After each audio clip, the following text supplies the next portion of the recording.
79편은 몇 절 안 돼요. 그래서 우리 교독하여 읽도록 합니다. 79편은 이제 예루살렘이 멸망당하고 이제 예루살렘을 생각하면서 좀 도와주세요. 긍휼을 베풀어 주세요. 이렇게 그냥 간절히 기도하는 내용입니다. 번갈아 가며 읽을게요. 하나님이여 이방 나라들이 주의 번갈아 가며 읽겠습니다. 하나님이여 이방 나라들이 주의 기업의 땅에 들어와서 주의 성전을 더럽히고 예루살렘이 돌무더기가 되게 하셨나이다. 그들이 주의 시체를 공예세에 대고 주의 성도들의 죄를 땅에 증인해 주며 그들의 피를 예루살렘 사방에 물같이 흘렸으나 그들을 매장하는 자가 없었나이다. 우리는 우리 후주에게 비방거리가 되며 우리를 애워싼 자에게 조소와 조롱거리가 되었나이다. 여호와여 어느 때까지 영원히 노하시리까? 주의 질투가 불붙듯 하리시리니까. 주를 알지 아니하는 민족들과 주의 이름을 부르지 아니하는 나라에게 주의 눈을 쏟으시옵소서. 그들이 야곱을 삼키고 그의 거처를 황폐하게 함이니이다. 우리 조상들의 죄악을 기억하지 마시고 주의 긍휼로 우리를 속히 영접하소서. 우리가 매우 가난하게 되었나이다. 우리 구원의 하나님이여 주의 이름의 영광스러운 행사를 위하여 우리를 도우시며 주의 이름을 증거하기 위하여 우리를 건지시며 우리의 죄를 사하소서. 이방 나라들이 어찌하여 그의 하나님이 어디 있느냐 말하나이까. 주의 종들이 피 흘림에 대한 복수를 우리의 전전에서 이방 나라에게 보여주소서. 갇힌 자의 탄식을 주의 앞에 이르게 하시며 죽이기로 정해진 자도 주의 크신 능력을 따라 보존하소서. 주여 우리 주신 주를 비방한 그 비방을 그들의 품에 채워나가소서. 같이 읽습니다. 우리는 주의 백성이여 주의 목장의 양이니 우리는 영원히 주께 감사하며 주의 은혜를 대대에 전하리이다. 아멘. 사람들이 온유를 잃어버리고 분노하게 되고 속상하고 상처받고 뼈저리게 아픈 이유는요, 내 땅을 뺏겨서 그렇습니다. 왜 사람이 온유를 잃어버려요? 여유가 있고 돈이 많고 그냥 하는 일이 풀리면 그래도 갑질을 하겠지만 그래도 마음에 좀 여유가 있는 것입니다. 화가 납니다. 분노스럽습니다.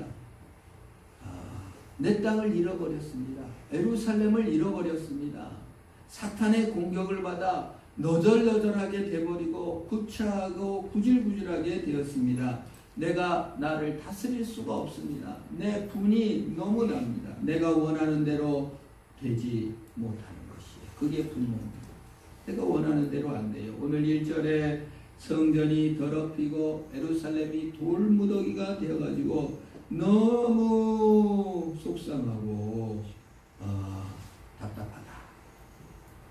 이 말이에요. 여러분 온유를 회복하게 되기를 축원합니다. 온유는 무엇입니까?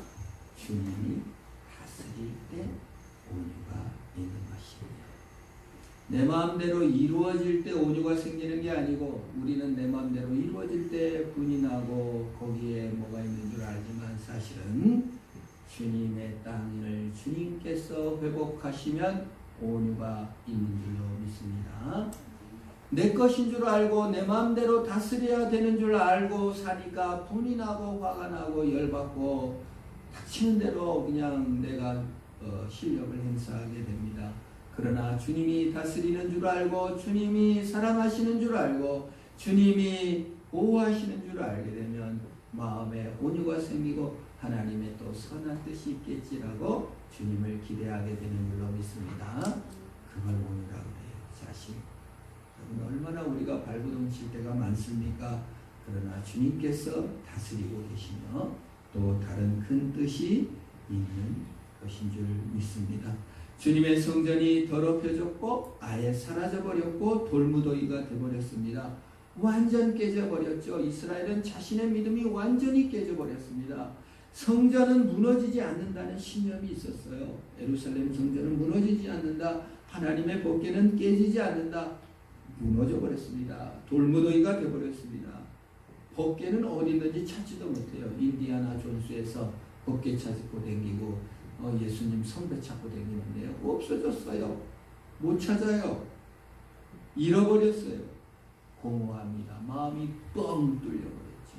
멸망하지 않을 이스라엘이 멸망당하고 무너지지 않아야 할 예루살렘 성이 무너져버렸고 법궤도 언약궤도 다 사라져버리고 돌무더기만 가득하게 됐다.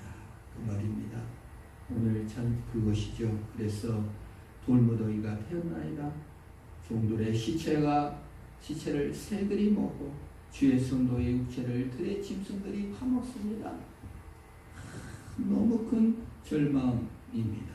너무 큰 실상입니다. 밤이 되어버렸습니다. 길가에 치워버리는 것이 됐고 쓸모없는 짐승의 먹이가 된 것, 그것이 나의 실상이다. 여러분, 우리들이 초라해지면 어디까지 초라해집니까? 길가에 버려진 자 같은 거예요. 들짐승에게 뜯겨먹기는 것 같은 심정이 되어버리는 것입니다. 악과 도끼만 남아버렸고 돌무더기처럼 아무것도 황폐해져 버린 것입니다.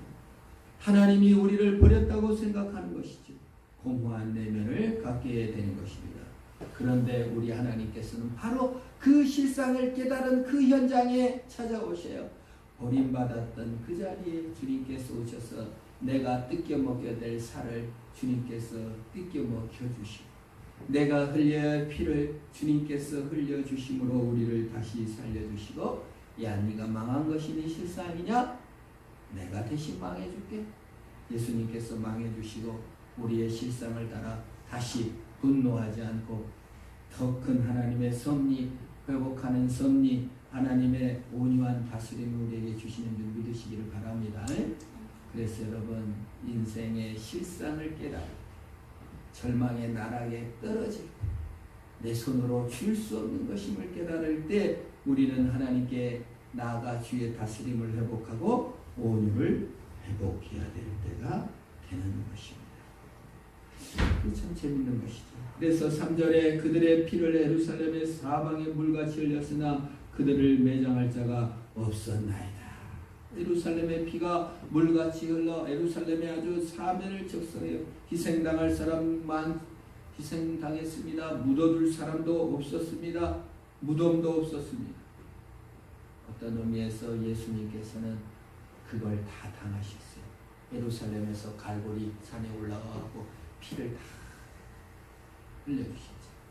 베너의 마지막 장면을 보면은 예수님께서 십자가에 피를 흘려주면서 비가 와요. 비가 와갖고 처음에는 뚝뚝뚝 피가 떨어지다가 그 피가 막 강물이 돼가지고 그 갈보리 산에서 막 나가서 막 호수로 막 뻗어가는 걸 보면서 마음이 주님께서 피를 흘려서 예루살렘을 적시고 내 마음을 적시고 온 세계를 적셔주셨구나. 우리 예수님께서 희생하시고 피를 나한테 흘려주시고 적셔주신 줄 믿으시기를 바랍니다. 그래갖고 새싹이 나고 물을 만나니까 새싹이 나듯이 내가 예수 피를 만나서 새싹이 나고 참 이렇게 되는 것이 예수님께서 무덤도 없어갖고 아리마대 요셉의 무덤을 빌려서 아리마대 요셉이 묻었던 것처럼 무덤도 없었던 그 예수님이 빈 무덤 같은 내 자신 속에 예수님이 들어오셔서 생명의 씨로 거하시고 열매 맺게 하시는 줄로 믿습니다. 그리고 이제 조롱을 당했다고 얘기합니다. 4절 한번 봅니다. 4절 한번 읽어볼까요? 시작. 우리는 우리 이웃에게 비방거리가 되며 우리를 에워싼 자에게 조소와 조롱거리가 되었나이다. 여러분, 우리가 사람을 살다 보면은 고성에서 고성 너무 좁더라고요. 뭐 실수 하나 하면 그냥 구설수에 오르고 그냥 조소거리가 있고 그냥 말거리가 있고 그냥 어디 가서 뭘 물들 데도 없습니다. 여러분, 성도가 이웃의 조소거리가 되었습니다. 조롱거리가 되었습니다. 아이고 하나님 믿는다고 하다만 성공하지 못한 거에 조롱을 당합니다. 얼마나 마음 아픕니까? 예수님이 그러셨습니다. 이스라엘 백성이 그렇게 당했습니다. 조롱을 당했습니다. 멸시를 당했습니다. 비웃을 당했습니다. 아이고 지가 하나님이면은 전하고 원하지. 아이고 예수 믿는다고 그 꼴이 뭐냐. 그래서 우리는 더 발버둥칩니다. 그냥 초라한 내면을 감추기 위해서 그냥 더 잘 사는 것 같이 꾸며달라고 하지만 참 괴로운 것이죠. 왕따를 당하고 참을 수가 없고 여기 있는 것이 너무 답답하지요. 그런데 예수님께서는 그걸 견디셨습니다. 어떤 의미에서 예수님의 고난은 무엇입니까? 내 실수, 내 죄악을 보고 참아주시는 것입니다. 내 죄악에도 불구하고 내 대신 죄를 감당하시고 예수님이 내가 조롱받고 멸시받고 모독받는 그 모독을 모독으로 안 느낀다고요. 예수님께서. 여러분, 나는 그것이 너무 모독스러워요. 내 자신이 참을 수도 없어요. 그 일을 당했을 때.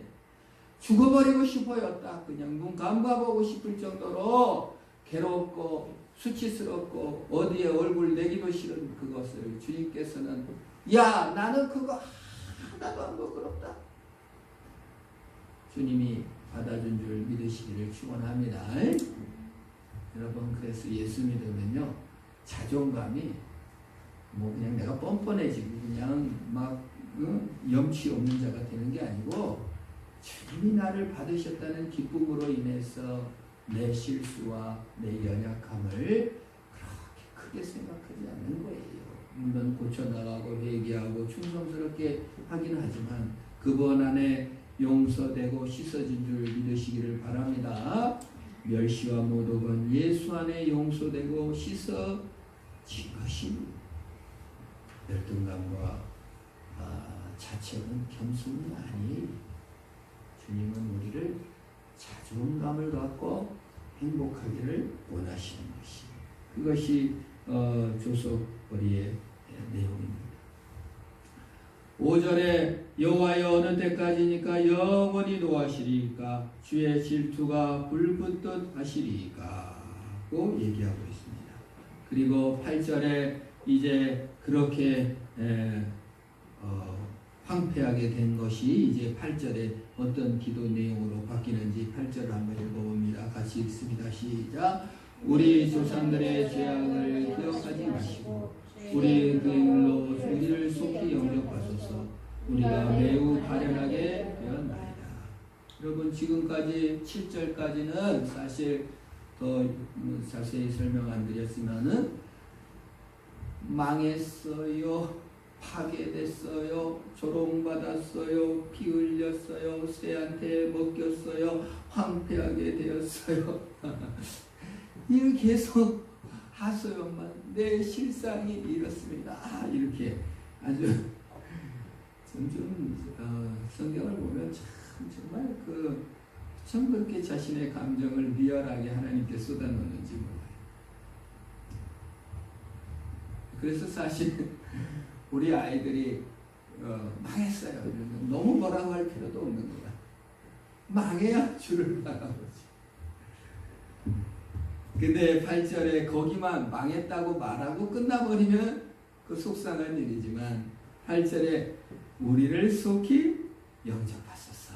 주의 긍휼로 우리를 영접해 주세요. 받아주세요라고 호소하고 있는 것입니다. 사실 이 기도는 응답 좀 재밌는 기도예요. 사실 예수님께서 요한복음 1장 12절에 영접하라고 우리에게 호소하고 있죠. 영접하는 자 곧 그 이름을 믿는 자들에게는 하나님의 자녀가 되는 권세를 주신다. 니들이 나를 좀 영접해다오. 예수님께서 가장 원하는 게 뭐예요? 니들이 나를 좀 영접해다오. 왜 나를 외면하니? 그렇게 예수님께서는 하소연하고 있는데 오늘 시편 기자는 전반부에는 망했습니다. 황폐하게 됐습니다. 나 좀 영접해 주세요. 라고 기도하고 있잖아요. 예수님의 마음과 맞는 것이죠. 예수님께서는 우리가 예수님을 영접하는 걸 원하시고 예수님을 영접해 달라고 기도하는 것이죠. 예수님께서 나를 받아 주시라고 기도하는 것이죠. 여러분 혹시 마음으로 예수님이 나를 받아주세요 이렇게 기도한 적 있습니까? 예수님이 나를 못 낳았음에서도 예수님이 나를 완전히 받으셨다고 혹시 믿으십니까? 그게 믿어요. 예수님이 나를 문을 활짝 열고 영접하셨다. 예수님이 문을 활짝 열고 나를 받아주셨다. 비척대고 걸어가고 있습니다. 초라하게 걸어가고 있습니다. 그런데 주님이 문을 열고 나를 다 받으시고 안아주셨다는 것입니다. 이게 믿음이에요, 사실. 내가 잘 보여야 되고 내가 뽐나야 되는 게 아니에요. 예수님이 나를 영접하셨습니다. 주님 나를 영접해 주세요. 나를 받아주세요. 그래 내가 너를 영접하마. 너를 가련히 여기마. 내가 너를 받아주마. 하나님께 받아 달라고 기도하는 줄 알았는데 신약시대의 예수님께서 내가 그게 다 너를 받았다. 내가 너를 영접했다. 주님을 마음으로 받으시기를 축원합니다. 주님이 나를 마음으로 받아주셨다.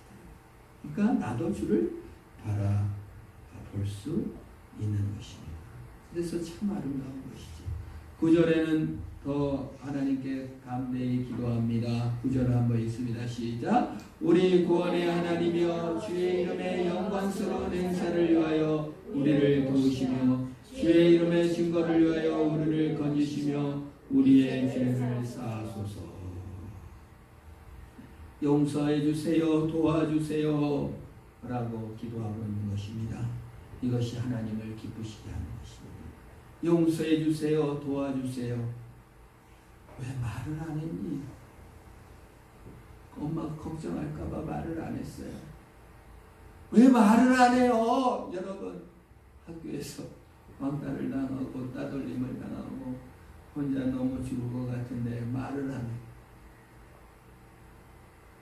하나님이 말해요. 자녀에게 말합니다. 왜 말을 안 했는데?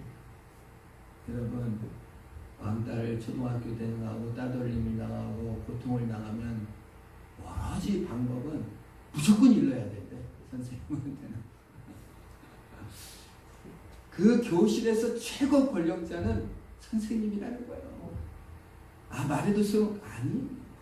최고 권력자인 거예요. 그걸 인정하고 말하고 하고 부모한테 말하고 선생님한테 말하고 도와달라고. 뭔데 우리가 해결하려고 합니까? 뭔데 내가 다 해결하려고 합니까? 뭐 잘났다고 혼자 다 해결하려고 합니까? 도와주세요. 용서해 주세요. 기도하시기를 축원합니다. 도와주세요. 우리 한번 따라합니다. 시작. 도와주세요. 그게 기도죠. 내가 해결하려고 하지 않고 주님께 맡기는 거잖아요. 예수님마저도 내 영혼을 아버지 손에 의탁하나이다. 내가 다 해결하라고 하지 않으셨어요. 예수님마저도 아버지 손에 의탁합니다. 우리의 일을 아버지 하나님께 의탁하시기를 축원합니다. 그게 도와주세요. 용서해 주세요. 그런 얘기입니다. 그러면 주님이 달려와 준다고요. 네? 혼자 해결하려고 낑낑 매고 얼마나 괴로우셨습니까? 주님의 손에 의지하면 주님이 뛰어나오십니다. 그게 9절의 기도 내용입니다. 10절에 이제 그래서 10절부터 13절까지는 주님께서 이제 구원의 소식을 그 소식을 알게 소식을 내가 찬양하게 주님이 나를 도와주셨으니 주를 찬양합니다. 내가 해결했으면은 뭔 주님을 찬양합니까? 내가 자 됐으니 내 영웅담을 내가 얼마나 고생하고 내가 얼마나 했는지 내 자랑이 되잖아요. 그러나 주님이 구원해 주셨고 주님이 도와주셨으니 간증 늘고 하나님 찬양하니까 하나님 기뻐하고 엄마가 도와주셨어요. 선생님이 도와주셨어요. TV는 사랑하시고 그 왕따 당할 때 선생님이 도와주셨습니다. 찾기가 되고 남을 높일 때 여러분 얼마나 눈물이 있고 감동했습니까? 혼자 자수성가하고 자랑만 하면 누가 영광 받아요? 자기가 영광 받는 것이지. 우리는 자수성가할 자들이 아니에요. 하나님의 구원 소식을 전하는 자들이에요. 하나님께서 나를 살리셨고 하나님께서 구원하셨고 하나님께서 먹이셨고 하나님께서 함께 하셨다. 그거를 증거하는 저와 여러분이 되어야 될 줄로 믿습니다. 그래서 13절에 마무리 읽으며 우리는 오늘 설교를 마치려고 합니다. 13절 같이 읽습니다. 시작. 우리는 주의 백성이요 주의 목장의 양이니 우리는 영원히 주께 감사하며 주의 영예를 대대에 전하리이다. 아멘. 시작은 망했습니다. 살점을 뜯겼습니다. 버림받았습니다. 너무 슬프게 시작했지만 도와주세요. 하나님 함께 해주세요. 마무리는 너무 기뻐갖고 영예를 전하고 구원을 증거하는 자로 쓰는 것이 신자입니다. 우리의 시작이 어떤 위치였습니까? 망한 자리고 실상이 아픈 자리였지만 결국은 주께서 도우셔서 주의 구원을 전하는 자가 될 줄 믿고 날마다 승리하시기를 주의 이름으로 축원합니다.